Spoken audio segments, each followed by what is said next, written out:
būtent ir buvo toks iššūkis, kad panaudoti šitą pastatą seną, kad įrengti ten naujas tekinimas staklės. Jos yra pamet Lenkų firmas ir buvo labai sudėtingas tas jų montavimas, ten turėjo būti labai katlavanas didelis, o žemės čia Radvilišky labai daug pelkių ir labai buvo sunku ten, kad įstatyti taip giliai tos staklės. Bet pavykę buvo siurbliai, padaryta, viskas veikia.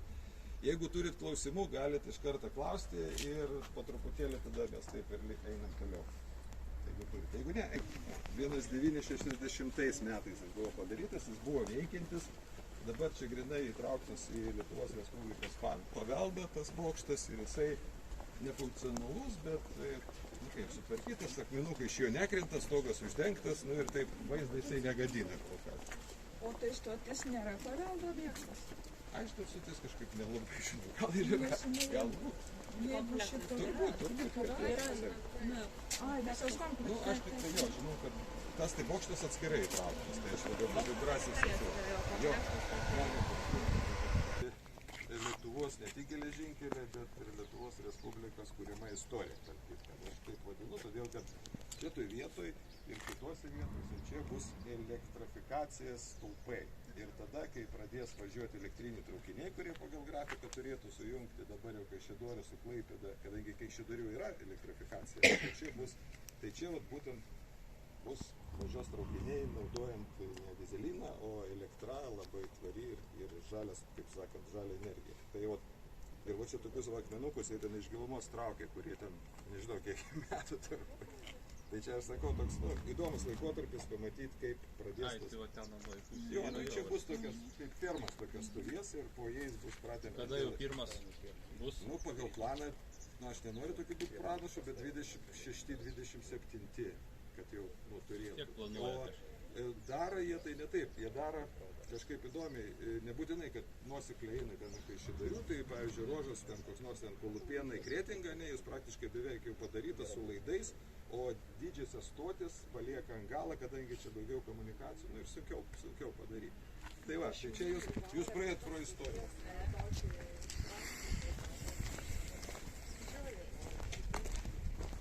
Tas pats grinai, tas stulpas ir čia toks, gana toks galingas, kaip ten betoną pripilta ir privarytų, tai čia stiprios konstrukcijos. Čia yra, atrodo, siurbliai, kurie siurbia tą vandenį, kadangi visam Radvilišky yra labai pelkių daug ir visur, jeigu giliau prasireikia, išsiurti rinkimus vandenį.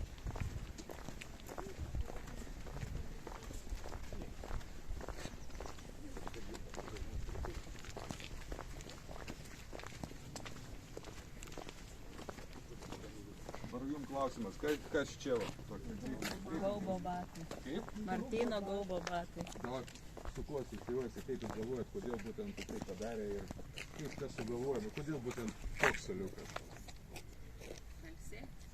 Kodėl batai? Padžiauni batus, kai ir paėlį Traukinį važiuoja, ir batų galima. Jo, o aš tai galvoju, čia taip skubėjo į traukinį, kad palika net batus, tada čia sugalvoju. O šiaip jo, su Gaubu jis pats pasirinko tą vietą, kur būtent būtų stovėtų tas saliukas po eilinę plenerą, kuris buvo Radvilišky. Ir, jūs turbūt žinot, kad tie batai, jie ten neprikalti, niekai jie išdrožti iš viso medžiai. Tai kad čia toks, grinai, yra kaip tokia, kad buvo toks storas medis, ir jis padarė batus. Jis Radviliškietis. Jo.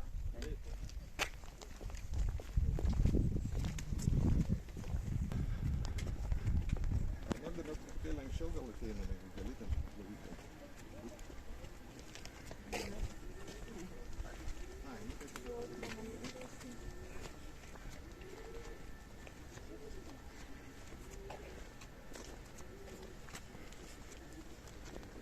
Tai va, tai ties stabtelsim. Čia tada papasakosiu abidvi pusės, specialiai ant tiltą užėjom, kad papasakot. Tai tuoj pusėj, kaip einam iš kairės pusės, čia yra buvusi lokomotyvų depo pastatas, dabar čia yra kargo dirbtuvės irgi, bet realiai viskas pasilikę tas pats, žmonės tie patys, funkcijos tos pačios, viską remontuoja taip kaip ir buvo. Toliau ten yra išvykimo kelynas, kadangi Radviliškis eina pagal geležinkelį miestas jis ilgas, ten yra išvykimo traukinių kelynas. Toliau dar, kur nesimato, yra kalniukas, kur formuojami vagonai, o jau dar už jų yra tas Puškino 1 vagonų depas vadinasi. Prekinių vagonų depas vadinasi. Taip.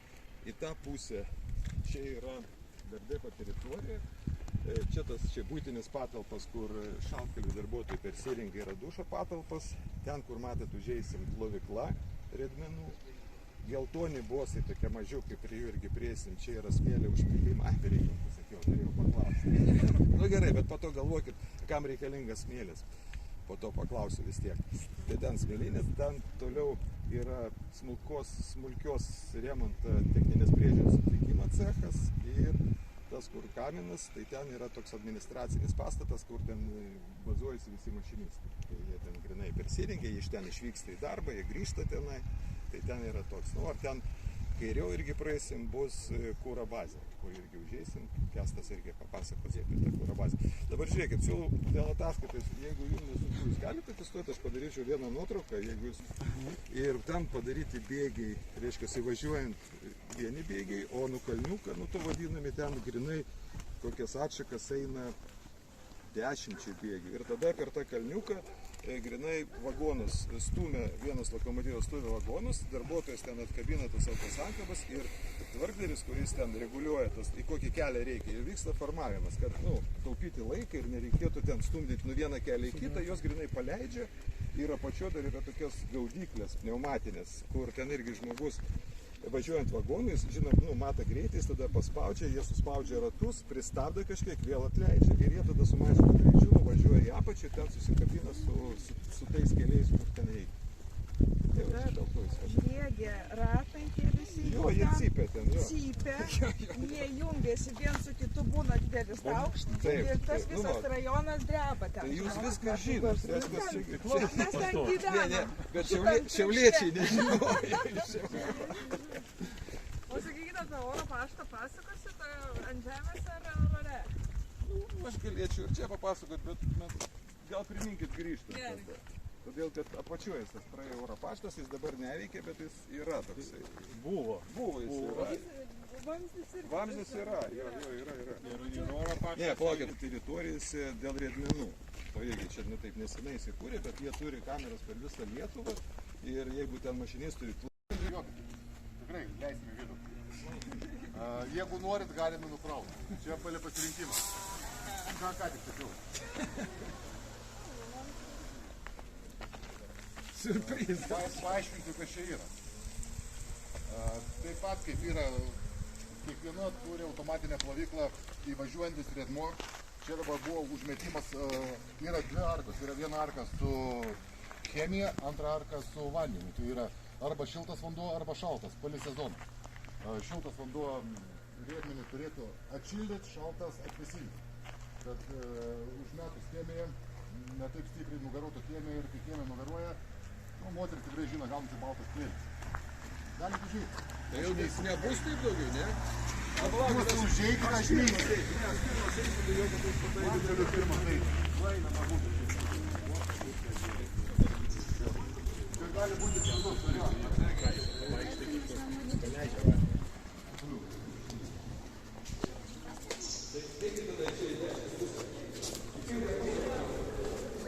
Atsargis vidų gali būti. Nes matau, tikrai nesudarykit paprastai. Aš irgi ne. Nes, jeigu matote, viršų yra tokios tamsesnės nišos. Yra stiklai tie vadinami ir yra tamsios nišos. Tamsios yra nišos suprojektuotos tam, kad galėtų atvažiuoti elektrifikuoti traukiniai. Šiuo metu dar to nėra, bet šiuo metu jau yra visom geležinkelių tiekimo elektrifikacija. Tai šita plovykla buvo taipogi suprojektuota taip, kad galėtų reikalą esant atvažiuoti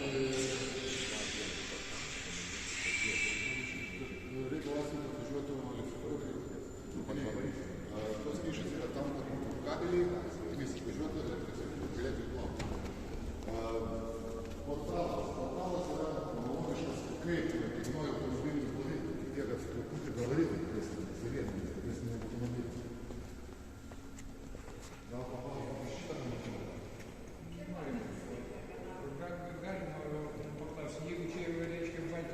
situacija vienintelė tokia, tai ką atvažiuoja iš Rygos plautis kaip... Šitą plovyklą gal ir buvo tom statytas su tavim, bet šiuo metu tik tai atvažiuoja plautis Kargai ir Linkai. Lietuvos geležinkelių vietiniai. Ir tai yra pasakyta, kiek sakytume vieno, pavyzdžiui, tam to lokomotyvo plovimas.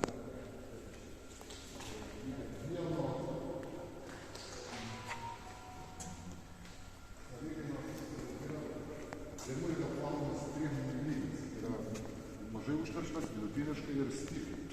Ir kiekvienas lygis plovimui yra tam atitinkam kaina. Jeigu vidurkį tai paėmus važiuojantis tas mažiukas, keleivinis traukinys, CPS vadinamas, plaunant vidutinių plovimų apie 500. Prekinis traukinys, jeigu plaunamas stogas, plius važiuoja. Mes kaip lietuviai gudrus turim 4 programą. Labdainį. Nes paprasta situacija. Dabar jūs neplaukite automobilio porą 3 metų ir važiuojate automatinę plovyklą. O riedmuo vis tiek, automobilis ne taip apsiteršia. Riedmuo važiuojantis, riedmuo viena šalia kito, būna nuo kažko apsitašo su tais tepalais ir su tom kistom, jo. Ir viskas prilimpa prie kėbų. Minus 10 ir žemesniai temperatūrai plovyklai nėra norą plaukti. Bet aišku, galima ateiti visas įvairiai riedinį, atsišildai kažkurį laiką, bet jau užtrunka ilgas laikas. Čia yra šiluma, nes vanduo, portalai, visur daug yra elektronikos atsitos, jinai turi būti šiluma. Ir gaunasi taip, kad po žiemos, tarkim, 3-4 mėnesius vėlinis neplauti, tai atvažiuoja va kaip ponės Jonas, juokas, jis turi būti raudonas. Tai jau grinai patys portalai to negali padaryti, tai yra papildomai chemijos išmetimai, yra pagalba, tai niekas. Nu, čia atrodo patalpos yra kažkiek kas nusivalanda, mato, kad jos